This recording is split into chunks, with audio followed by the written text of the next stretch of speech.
ஹாய்ங்க, எல்லாருக்கும் வணக்கம். இன்னைக்கு வந்துட்டு ரொம்ப சுலபமாக செய்யக்கூடிய ஒரு போண்டா ரெசிபி பார்க்கலாம்.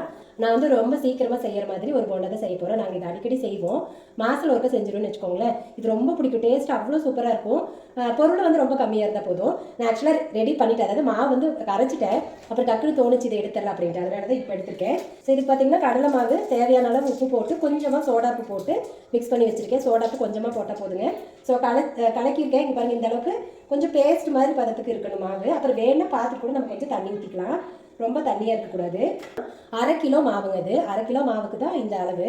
3 பெரிய வெங்காயம், பச்சை மிளகாய் வந்து ஒரு 5 to 6 பச்சை மிளகாய் உங்களோட காரத்துக்கு தகுந்த மாதிரி, அதுவும் குட்டி குட்டியாக நறுக்கிக்கணும். கொஞ்சமாக கருவேப்பிலையும் நல்லா கட் பண்ணி போட்டுக்கணும். உங்ககிட்ட கொத்தமல்லி தழை இருந்துச்சு, கீரை கொஞ்சம் இருந்ததுனாலும் தாராளமாக போட்டுக்கலாம். எங்ககிட்ட அதெல்லாம் இல்லை, அதனால இது மட்டும் தான் போடுறேன்.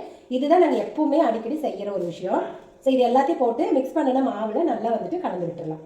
உண்மையாலுமே இந்த போண்டா நீங்கள் வந்து செஞ்சு கொடுங்க. பிடிக்கலன்னு யாருமே சொல்ல மாட்டாங்க.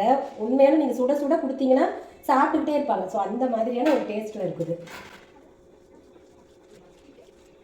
மாவு கம்மியாக போடுறீங்கன்னா வெங்காயம் பச்சை மிளகாய் இதெல்லாம் அதுக்கு தகுந்த மாதிரி கம்மி பண்ணிக்கோங்க. இது பாருங்கள், கரெக்டாக இப்படி எடுத்து போடுற பதத்துக்கு இருக்குது. இப்படி போட்டு இப்படி விழுகணும். ஸோ அந்த மாதிரி பதத்துக்கு இருக்குது. இப்படி தான் இருக்கணும். ரொம்ப தண்ணியாட்டும் போயிடும். அதே மாதிரி கொஞ்சம் கெட்டியாக போனாலும் போண்டா வந்து ரொம்ப இருகலாக வந்துடும். ஸோ கரெக்டான பதத்தில் பிசைஞ்சுக்கணும். இப்போ போடலாம். பாருங்கள், வடைச்சட்டியில் எண்ணெய் ஊற்றி ஆல்ரெடி நல்லா காஞ்சிருச்சு. எண்ணெய் வந்து நல்லாவே காஞ்சி போச்சு. நான் உங்கள்கிட்ட பேசிட்டே காய விட்டுட்டேன். ஸோ அதனால் நல்லா சிம்மில் வச்சுக்கிறேன்.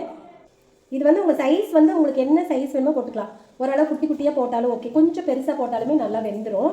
அது பிரச்சனை கிடையாது. எண்ணெய் ஃபுல்லாக காஞ்சிருச்சு. போக எப்படி போகுது பாருங்கள். இன்னுமே அடுப்பு சிம்மிலேயே தான் வச்சுருக்கேன். கண்டிப்பாக உங்கள் வீட்டுக்கு கெஸ்ட் வந்தாங்க அப்படின்னா இந்த போண்டாவை நீங்கள் மறக்காமல் செஞ்சு கொடுங்க. அவ்வளோ டேஸ்டியாக இருக்கும். இது வந்து வெறும் கடலை மாவு தாங்க, பச்சி மாவு கிடையாது.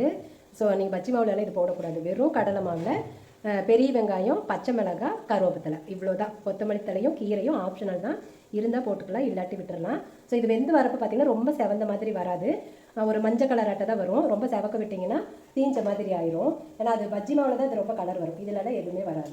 அவ்வளோதான், வெந்துருச்சு, எடுத்துடலாம். பாருங்கள், கலர் பார்த்திங்கன்னா இந்த அளவுக்கு தான் இருக்கும். ரொம்பலாம் செவக்காது. நீங்கள் அதுக்கு தகுந்த மாதிரி பார்த்து எடுத்துக்கோங்க. தீயும் பார்த்தீங்கன்னா போடுறப்ப ரொம்ப சூடாக இருக்கக்கூடாது. அப்படி சூடாக இருந்துச்சுன்னா சீக்கிரமாக மேலே இருக்கிறது வெந்துடும், உள்ளே இருக்கிறது வேகாது, பச்சை மாவு இருக்கும். எங்கள் செஃப் அப்படியே மோந்து பார்த்துட்டே சொல்கிறாரு பாருங்கள், வெந்துருச்சு. அது கொஞ்சமாக மாவு என்ன போண்டா சொல்கிறேன், கொழுப்பு பார்த்தீங்களா? ஓகே, கண்டிப்பாக நீங்களும் இதே மாதிரி போண்டா சுட்டுட்டு உங்களுக்கு டேஸ்ட் எப்படி வந்திருக்கு அப்படின்னு சொல்லுங்கள். இதை செஞ்சு பாருங்கள். கண்டிப்பாக நீங்கள் அடிக்கடி செய்வீங்க.